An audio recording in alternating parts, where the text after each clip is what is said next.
NASA 557, contact tower 128.15.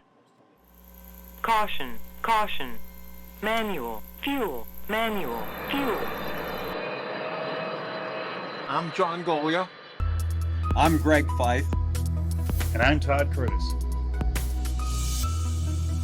And we are the Flight Safety Detectives.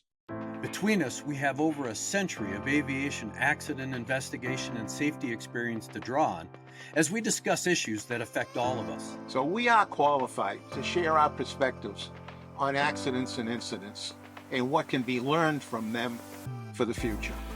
We're proud to say that we have two sponsors that really relate to the topic of aviation safety: the Professional Aviation Maintenance Association, or PAMA, and Avemco Insurance. Later on in the show, we'll tell you how you can get a 5% discount on your insurance just for listening to the show. We don't just dissect the official reports.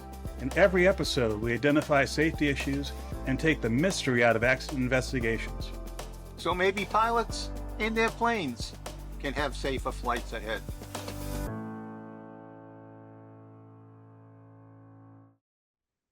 Well, hello, gentlemen. It is another episode of Flight Safety Detectives. And in fact, this is part 2 of a show that we're doing regarding the on-ground collision between a JAL Airbus A350 and a Coast Guard, Japanese Coast Guard Dash 8 aircraft at Haneda Airport, or Tokyo International. And from the last show, we were talking about the ground response as far as firefighting. We had our subject matter expert on, and we were talking about how they were fighting the fire and, of course, the survival and the egress of those passengers, because this was one of those types of accidents that we can all learn from. The evacuation happened with an airplane on fire, but there were no injuries to those folks getting off the airplane. So with this particular show, we want to get more into what the investigators are going to be looking at now with regard to the operational aspects, not only of the JAL flight crew, but the Coast Guard crew and the Dash 8, and of course, air traffic control. But then again, we also need to look at what was going on the airport surface at the time. So John, when, now that we've gotten a little more information, we do know now that the Dash 8 was squarely on the runway, which was not where the airplane should have been holding, according to air traffic control. Right. Well, according to the tower tapes and the read of those, it's clear that the crew on the Coast Guard airplane, the Japanese Coast Guard airplane, had contacted ground control, had gotten clearance to taxi, and they also were in contact with the tower that gave him the tower clearance to get in position and hold. No, not into position and hold. They were on a taxiway and they were supposed to hold short. Right, hold short, but at the holding position is what I meant. Yes. Right, so they didn't.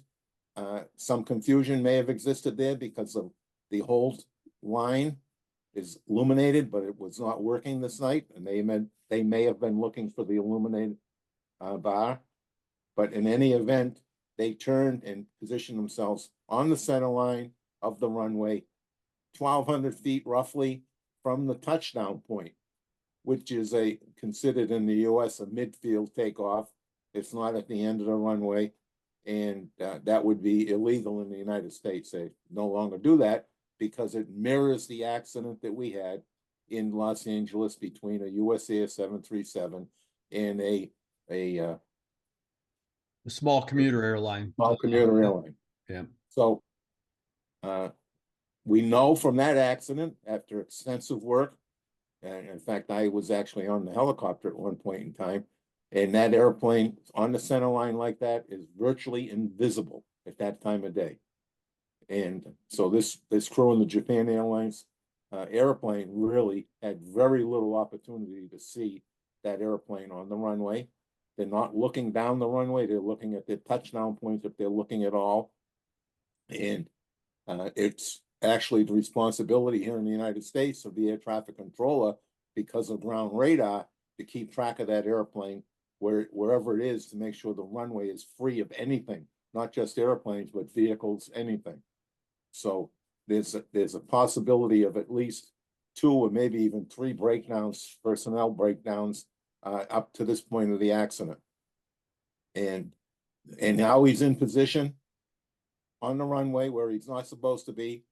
He's obviously not been monitoring the frequency because there's been communications between the JAL and the tower, who just minutes ago cleared him to land, and he should have been paying attention to that. And so all those opportunities to prevent this accident were missed by at least 2 and possibly 3 different people.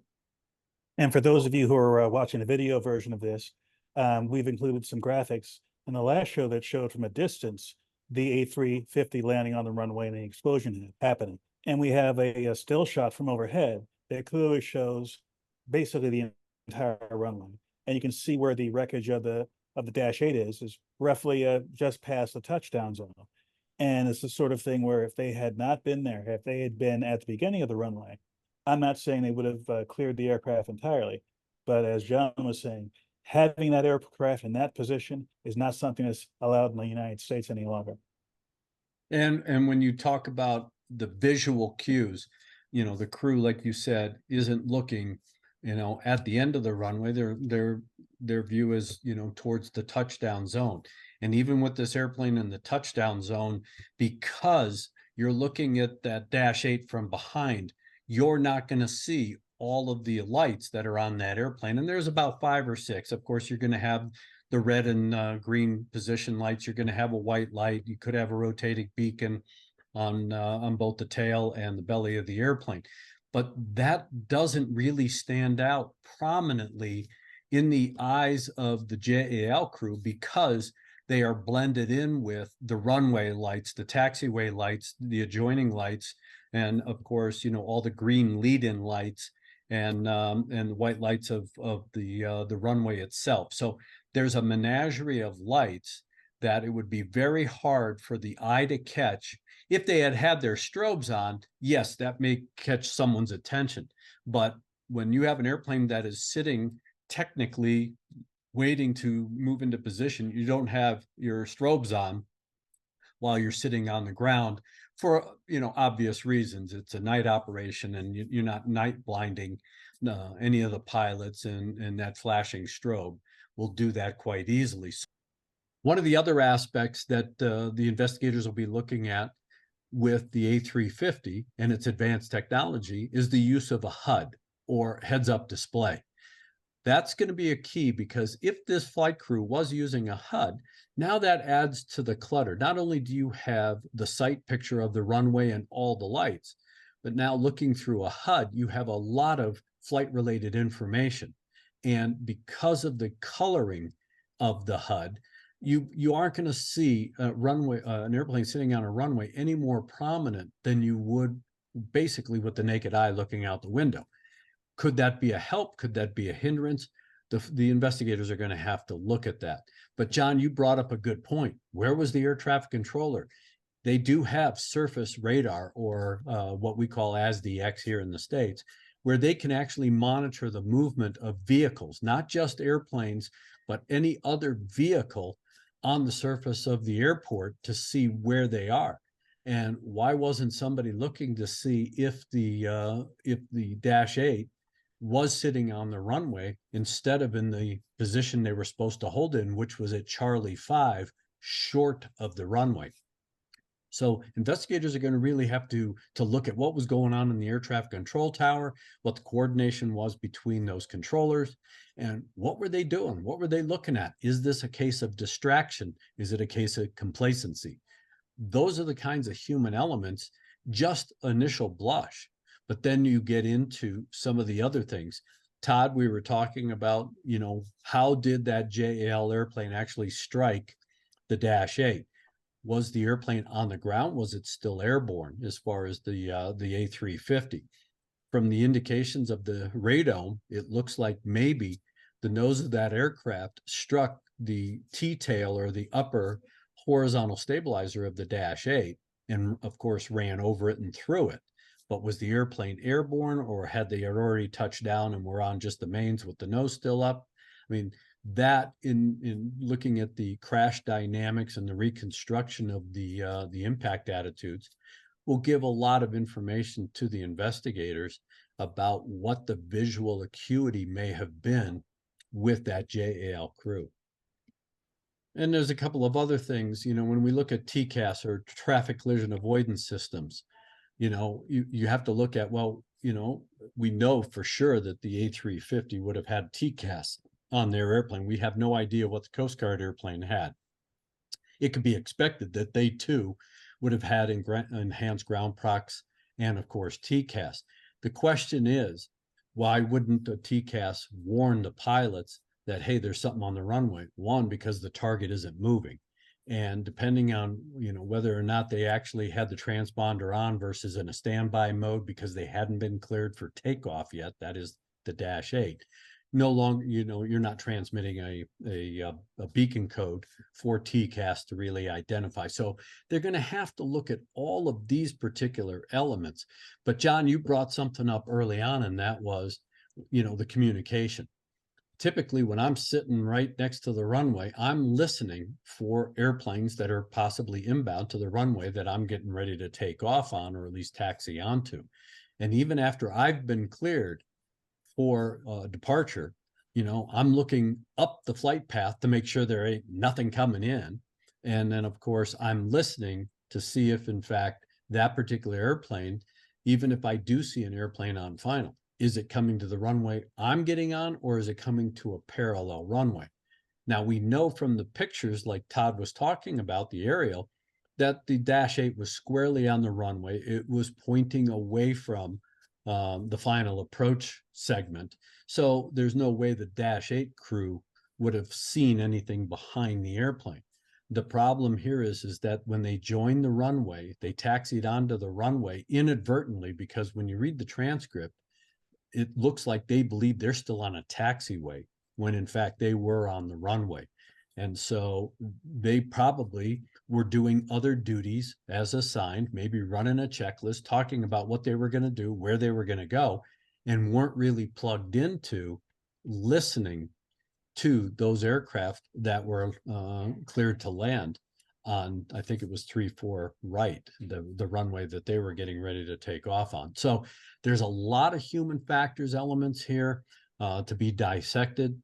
And so when we talk about communication, we really have to, why was there confusion? How familiar was the Coast Guard pilots with operating at that airport?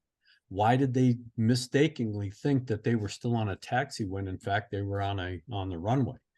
And so all of these elements need to be developed fully to really understand the root cause or causes for this particular accident. Yes. The story continues, the investigation continues, and we will be a week or two in this before all the facts at the scene are developed. And by that, I mean the facts as they pick apart the two airplanes and go over all the details. And then they'll go back, start the analytic process, and also start to explore additional information based upon what they found already. And, Now, and I think along that same point, John, additional information. We have yet to know what was on the cockpit voice recorders of both aircraft. That could shed some, even better light as to what was transpiring in both cockpits. It's obvious that the JAL crew was in the final approach phase. Of course, they're below 500 feet. Now they have requisite tasks and call outs that they have to do. But what was the -8 crew doing in preparation, knowing that they were probably going to be cleared for takeoff shortly? Were they running checklists? Were they, again, we have sterile cockpit rules for flight, and that's universal. So were they abiding by a sterile cockpit environment, or were they distracted by other non-appropriate or non-flight related discussions and that kind of thing that took their attention away from the duties at hand or what was going on from a situational awareness perspective? And on the recorders, during the press conference, I think happened the night of the event, it was said that the recorders, both recorders from the A350 were recovered. I've yet to hear anything about recorders from the Dash 8 being recovered. Also, this was an Airbus aircraft, but in an investigation, any number of countries may be involved, and apparently the NTSB has been called in because the manufacturer of the recorders on the A350 was a US company. So I'm looking forward to seeing if A, there were cockpit voice recorders or flight data recorders or both on the Dash 8, B, if they were recovered, and C, who's analyzing them. Yep, Right. absolutely. And one of the things that we also have to talk about, we talked about it off air. What language were they all speaking? Were they speaking native language, Japanese? Were they speaking a dialect of Japanese? Were they speaking the universal aviation language of English? What was transpiring as far as those communications? Did that lend itself to some sort of confusion? Because again, it's obvious that the Coast Guard crew was confused, but what led to that confusion? The fact that they didn't know, they hadn't flown in and out of that airport, the fact that they were taking off from an intersection taxiway to the runway rather than at the very end. And of course, what other information or lack of information did that crew have? There were NOTAMs published, but it was a NOTAM that was published for a 3-month span, talking about certain lighting configurations at the airport were going to be inoperative. Did they pay attention? Did they understand that? Did they know where those in-op lights were? Which, when you read the NOTAM, included Charlie 5 taxiway where they were supposed to hold short. And on what the pilots knew and when they knew it, one of the other reports I read yesterday was stating that when the captain, the only survivor of the Dash 8, was recovered and heading to the hospital, he was speaking as though he was not aware of what happened. He said, "Hey, the back of the airplane exploded and I can't find the rest of my crew." So as you've mentioned before, there's a certain kind of amnesia that may happen when there's a traumatic event. And the amnesia may extend for several seconds or longer. So it's unclear how much the captain of the Dash 8 can tell. And also, getting back to the transcript, we've been able to find a typewritten transcript of what took place, but I have not seen, nor am I aware of, the actual audio transmission. Now, of course, universally, what is on the cockpit voice recorder is not something that is released to the public, the actual audio recording itself. But the air traffic control transmissions, certainly there are many organizations out there, and liveatc.net is one of them, not an advertiser, but I've used them repeatedly. And they have live streams of air traffic control transmissions all over the world. I'd like to know if there is one out there of that airport at that time around the accident took place. Yeah, these are all things that, not only are interest of the three of us, but of course to our audience and to the aviation industry as a whole. Because again, these accidents, while they are tragic and they are definitely noteworthy for a period of time, it is all about the lessons learned, the prevention. Why do we have in this day and age another accident similar to the one John was talking about that happened at LAX? We've had other airplanes where they have collided during a takeoff and a potential departure or standby departure. I mean, why are they still happening with all the technology we're putting into aircraft, all the technology we're putting into control towers to monitor the airport surface? Why are these accidents still happening? And I think that is a question that really needs to be answered. And is the human the common denominator that is the weakest link? Because a lot of people have always said or tried to make the point, even going into the future, let automation fly the airplane, take the human out. It can do better than the human. That discussion could again come up with some sort of automated process of tracking airplanes and having, the human monitor, but not be the sole source or primary source of monitoring the movement of airplanes on, or even vehicles on the airport surface. And again, is this technology universal around the world? Are there shortcomings with the system? Were the air traffic controllers properly trained to use this kind of technology? All of these questions need to be answered, because if this is a one-off, okay, now you deal with it as a one-off. But if it's a systemic problem, now that takes a greater look, it takes a greater responsibility and regulatory action, whether it's from the Japanese and the Japanese Aviation Authority, or is this something that needs to be addressed universally, globally, through the aviation community, through organization like ICAO? You know, there's one last point that we touched upon quite a bit in the last show, and we haven't mentioned yet, and that was the evacuation of this airplane. And today there was some announcements made by different authorities. One authority said that the evacuation took 20 minutes.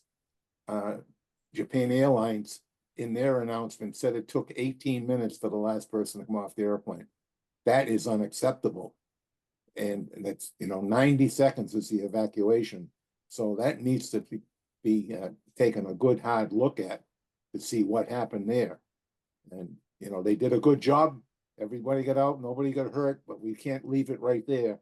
This accident is going to produce mountains of data that you can only get when there's an accident. And it's going to have all the different specialties that are working on the airplane back in the books, back at the data to see what happened, what worked as specified, what didn't work the way they expected it to work. And that comes from either the composites, the burn-through rates, the braking, the vision, all the instruments we've talked about, and the process of how we got our surviving passengers off the airplane. Maybe this was going to work out, that this was just a very fortunate sequence of events for those passengers. But that doesn't mean it's the same thing's going to happen on the next one. And we need to know what went right and what went wrong in that evacuation so that we can make sure that the procedures are in place, that only the right ones stay with us. Well, I'm glad you brought that up, John, because after the show that we did, we started talking about some of the evacuation procedures or processes. This particular event was good from the standpoint that the airplane stayed intact during, of course, the initial evacuation. It stayed upright, and based on the videos that have been posted on the internet, people that were shooting video during the evacuation, yes, there is some light colored smoke in there. It wasn't black, thick smoke that would have obscured visibility so that they could initiate the evacuation. And of course, the cabin lighting was still on, so that helped people visually see where they were going. But that's the luck of the draw, because this airplane could have rolled over very easily. And now you have the tube upside down, so you're not walking on the floor, you're walking on the ceiling. And of course, the emergency floor lighting is no longer beneath you, it's above you. And oh, by the way, everything that was in the seats has now come raining down on you. Of course, you have all of the overhead cabin space, or the luggage space is now at your feet. And now that tube could be black. That is, the visibility very restricted. One of the other key things here is whenever there is smoke and fire, you don't stand up, because smoke and fire rise. The heat rises to the crown of the airplane, as does the smoke. And of course, you're going to have better visibility crawling on the floor, not standing up with your head in a cloud of smoke. So as a passenger, you should realize these things. You need to make that assessment. You need to have that situational awareness. You may have to crawl to find yourself in, moving to an exit rather than walking. The other thing about seats, the seat design. A lot of these seats, well, by certification standard, all of these seats are required where you can actually break the seat back forward. So if for whatever reason you can't go down an aisle, you can actually kick the back of the seat and flatten it. They're designed to do that for egress as well. These are the kinds of things that an informed passenger should know, or should at least have in the back of their mind, especially frequent travelers like the three of us, where we know that because it's second nature. And when you don't have folks that fly on a regular basis, they may not know that, but it is good information. That's why passenger briefings from the flight attendants are so important, and that situational awareness is going to be the difference between life and death or serious injury. Yes. Well, this story is going to continue because we've only got partial facts. Even though we have more today than we had yesterday, we still, the story will continue for probably a week. So stay tuned. We will be doing an update show again as soon as we get some meaningful information to talk about. So Todd, with that little summary, I will leave you with our second to last word. Well, I think I have a decent one today, in that today we talked about, obviously, the accident that happened this week, and also one that happened back in 1991. And although we were all around and in the industry at that time, there's some people in our audience who were not even alive then. You say, why do you keep referring to these ancient events? Well, the last show we referred to events that happened over 40 years ago. It's not because we're history lovers. It's because the lessons that were learned then are in a sense timeless, in that if they happened before and now they've happened again, either the mistakes that were made or the circumstances that happened back then that is a learning tool that is absolutely relevant to what we're doing right now. That's a great point, Todd. Excellent point. So try to top that one, John, with the last word. Well, since we have a lot of pilots in our audience, I would remind them all about this holding shot of the runway before you get out on it. And also, to Greg's point about as you're getting out on the runway, look in the direction that the airplanes would be coming from to make sure that there's nobody on approach to the runway you're about to put yourself on, because air traffic controllers do make mistakes, pilots do make mistakes, and even the person taxiing the airplane out may not have had the right clearance to be there. So you really have to keep your head on the swivel, as I often say, and you have to be listening to all the conversation that's going on. Eyes, ears are all very important when you're on the ground taxiing an airplane. And if you get out there and you manage to take off safely, please fly safely. Thank you for checking out our show. We really value our listeners and subscribers. Our podcast gets ranked by you and how much you like it. So please give us 5 stars in your podcast platform. We want to keep in contact with you. We are on Facebook, Twitter, Instagram, and of course, YouTube. You can email the show at flightsafetydetectives@gmail.com. By the way, if you're on YouTube, we're really working on growing the channel, and it helps if you all send in comments. Please do that, and we read all the comments. And be sure to subscribe. Remember, if you're in the market for aviation insurance, you can save 5% with Avemco just by mentioning our show. Visit them at www.avemco.com. That's it for this episode of the Flight Safety Detective. Until the next episode, fly safe.